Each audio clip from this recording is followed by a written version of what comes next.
Hello बच्चों, आज प्रश्नावली 1B के बाद में आज जो है सवाल आगे के किए जाएंगे।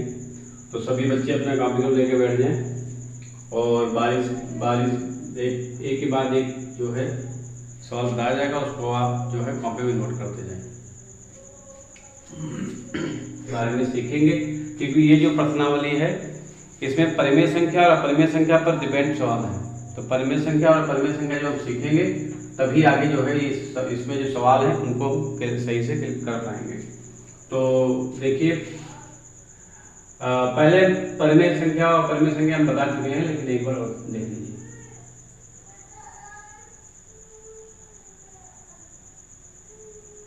परिमेय संख्या क्या होती है? देखिए, जिस संख्या का मान p बटा q हो, है ना, p बटा q हो, जहां q बराबर 0 नहीं होना चाहिए।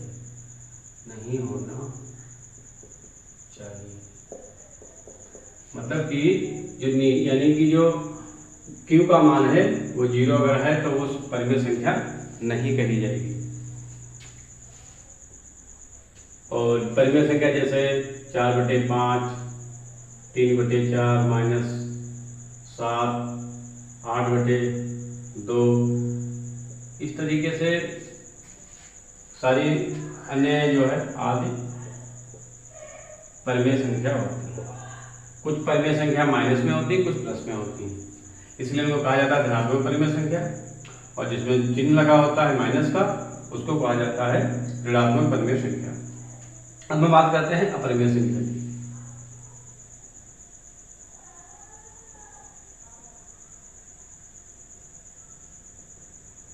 अपरिमेय संख्या क्या होती है? देखिए, जो संख्या साधारण में अगर हम इसलिए अगर याद करें तो जो संख्या करणी में लिखी होती है वो संख्याएं अपरिमेय संख्या कहलाती हैं, लेकिन वो संख्या अभाज्य होनी चाहिए। जो स्वयं से भाज्य हो, किसी अन्य संख्या से भाज्य नहीं हो, वो अपरिमेय संख्या कहलाती है करणी के अंदर। जैसे यहां पे हमने लिख दिया 2, 5, 7, ये सभी अपरिमेय संख्याएं हैं, क्योंकि ये स्वयं से भाज्य होंगी लेकिन किसी अन्य से भाज्य नहीं होंगी। लेकिन अगर हम करणी में अगर बात करें, जैसे करणी में इसलिए भी है, करणी में 4 है, करणी में जो है 36 है। तो अगर करणी में हम कहें कि करणी में जो संख्या लिखी जाती है वो अपरिमेय संख्या होती है, तो ऐसा नहीं है। वो संख्या जो अभाज्य संख्या है, लेकिन ये संख्या क्या है? भाज्य है। जैसे 4 है तो 4 के 4 2 में चला जाएगा, 2 में 4, तो ये 2 जो है स्वतंत्र रूप से बाहर आ जाएगा 2। तो इसका मतलब क्या हो गया कि ये 2 जो है करणी के बाहर है, इसीलिए ये परिमेय संख्या है। 36 है तो 36 में क्या होगा? 6 गुणे 6, तो 6 का एक गुणा बन के बाहर आ गया, तो ये भी परिमेय संख्या होगी। अपरिमेय संख्या वो जो करणी के अंदर अभाज्य संख्या होती है उसमें। तो अपरिमेय और परिमेय संख्या में यही अंतर होता है।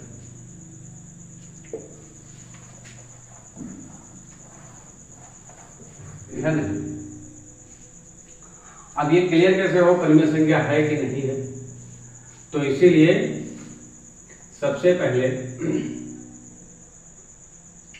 हमें इसको मान लेना है। सभी जब भी हल करेंगे तो सबसे पहले ये लिख देंगे, माना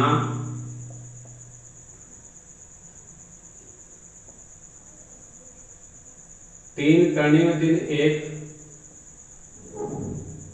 परिमेय संख्या है। परिमेय संख्या है तो 3 बटा, अब इसके बराबर में एक परिमेय संख्या हम लिख देते हैं, p बटा q।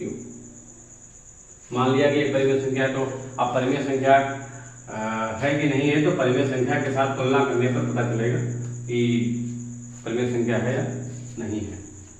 अब क्या करना होगा? तो यहाँ पर देखिए ये 3 जो है गुणे में है, तो 3 जो गुणे में है वो इस सामने वाली संख्या के बटे में आ जाएगी, p बटा 3q। अब यहाँ पर देखिए करनी में 3 है और यहाँ p/3q है, तो ये संख्या इस संख्या से अलग है, क्यों? यानी कि ये एक परिमेय संख्या का रूप दिखा रही है और ये है परिमेय क्योंकि ये करनी में है। और दूसरी चीज ये संख्या 3 जो है अभाज्य संख्या है, तो इसीलिए यहाँ पर लिखेंगे करनी में 3 एक अपरिमेय संख्या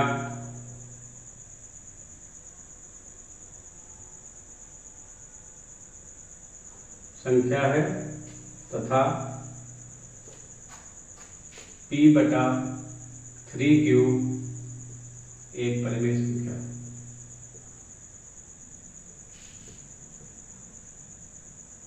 परिमेय संख्या है, अतः विरोधाभास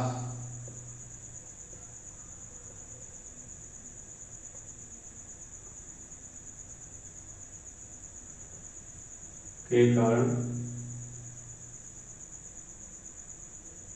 कारण करनी में 3 एक अपरिमेय संख्या है। अपरिमेय संख्या है। बस इसमें इजीली इसी तरीके से राइट करना होगा। अब तो इसको राइट कर लीजिए, इसे अगले में दूसरे सवाल में हम चलते हैं।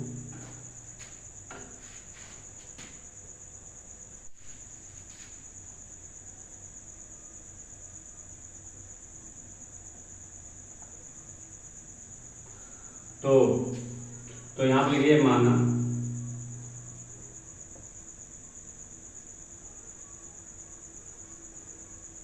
ये सभी में लिखना पड़ेगा, जितने भी इस टाइप के आपके सवाल पेपर में आएंगे तो ये लाइन आपको समय लिखनी है, माना ये संख्या परिमेय संख्या है।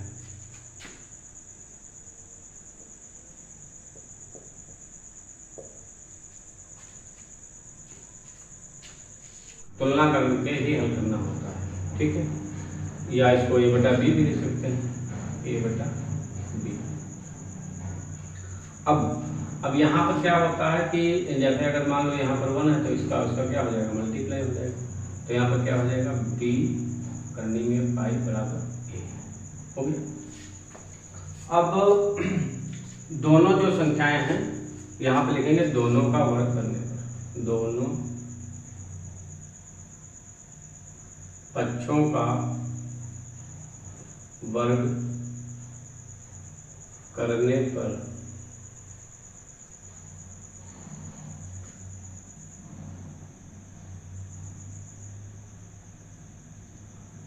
दोनों पक्षों का वर्ग करने पर, तो वर्ग कर दीजिए। तो यहाँ पे b का b स्क्वायर हो जाएगा और करनी में 5 से 5 निकलेगा बराबर a स्क्वायर।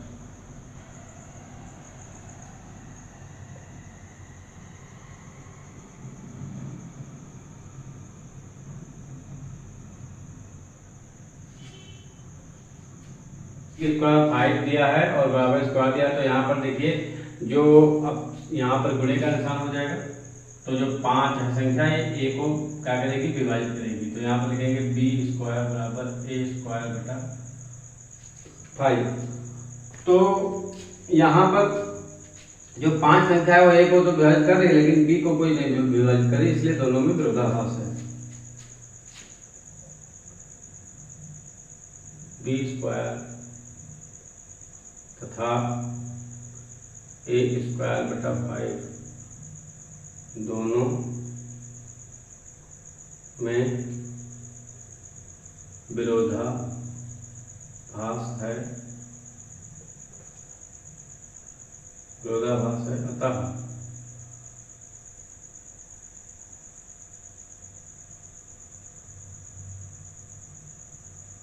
करनी में 5 एक अपरिमेय संख्या है।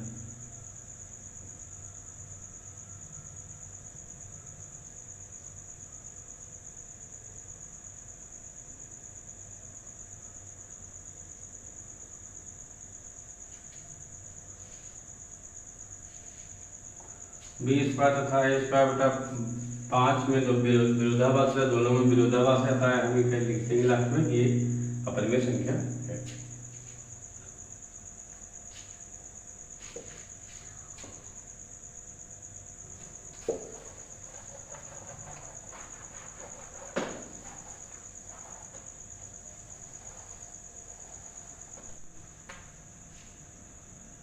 तो देखिए दिया है 3 + 2 करनी में 5 एक अपरिमेय संख्या है।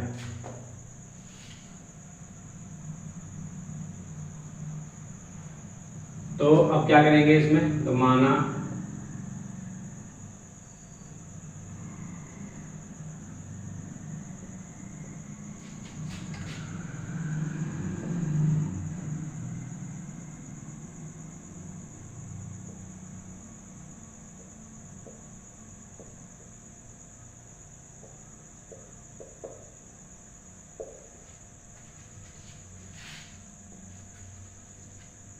माना 3 + 2 करनी 5 एक परिमेय संख्या है।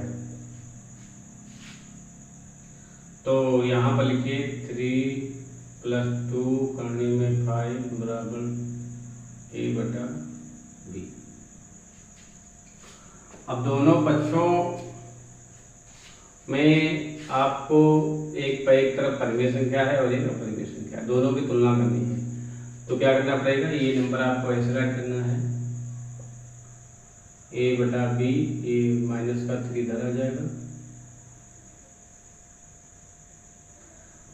a माइनस 3b, इसकी इधर गुणा हो जाएगी, b इसकी ये ऊपर नीचे की b और 3 की गुणा हो जाएगी क्रॉस और नीचे b। अब यहाँ पे 2 गुणे में है तो a माइनस 3b बटा 2 इधर है तो 2b हो जाएगा।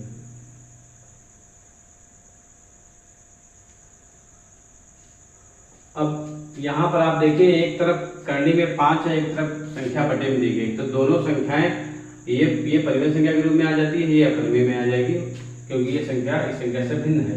तो यहाँ पर लिखेंगे करनी में 5 एक अपरिमेय संख्या है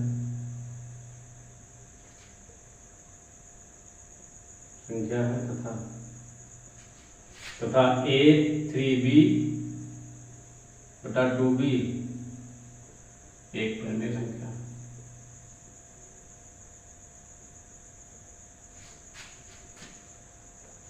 एक परिमेय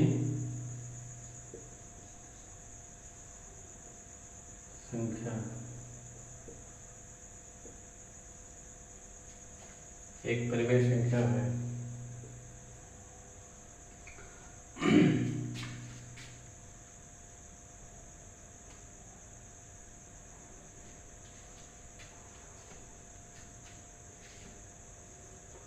अतः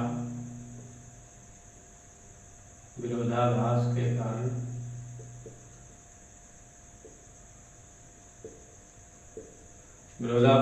कारण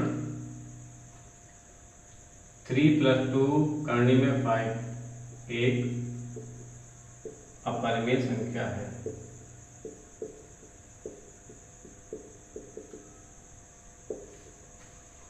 तो इस तरीके से ये आपका तीसरा भी कमेंट हो गया। सभी बच्चे राइट कर लें।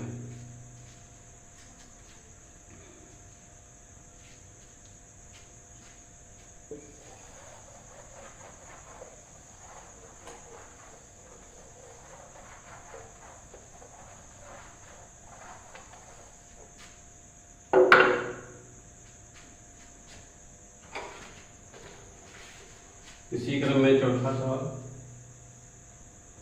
करनी में 7।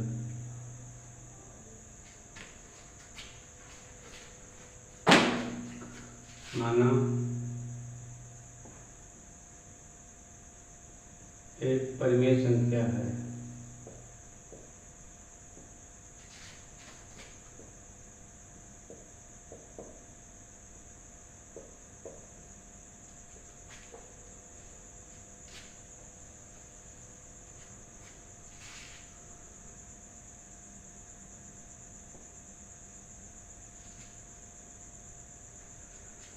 तो अभी इसके पहले हमने जो सवाल किया था उसी तरीके से ये भी लगेगा।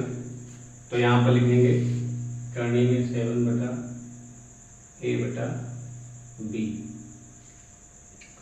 b यहाँ पर जो है गुणे में हो जाएगी, तो दोनों पक्षों का वर्ग करने पर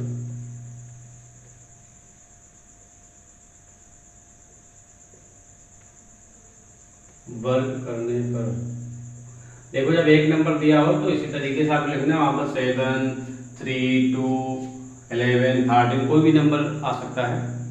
इस एक नंबर के अगर इस तरीके का कोई सवाल आता है पेपर में तो वहाँ पर ऐसे आपको करना है, दोनों पक्षों का वर्ग करने पर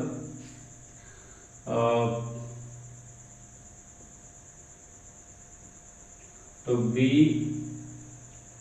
7b² = a²।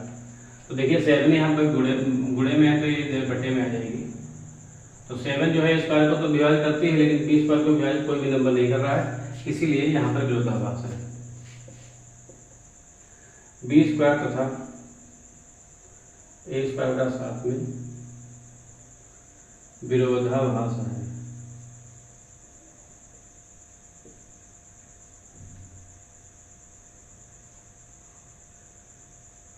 b² तथा a²/7 में विरोधाभास है, इसलिए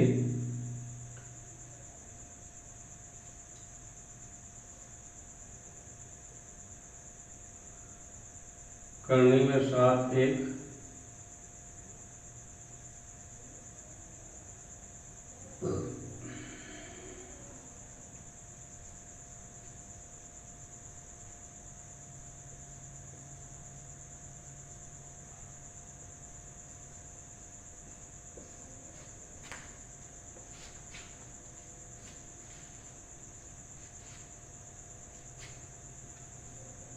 एक अपरिमेय संख्या है। तो इस तरीके से आपके 4 सवाल कंप्लीट हो जाते हैं।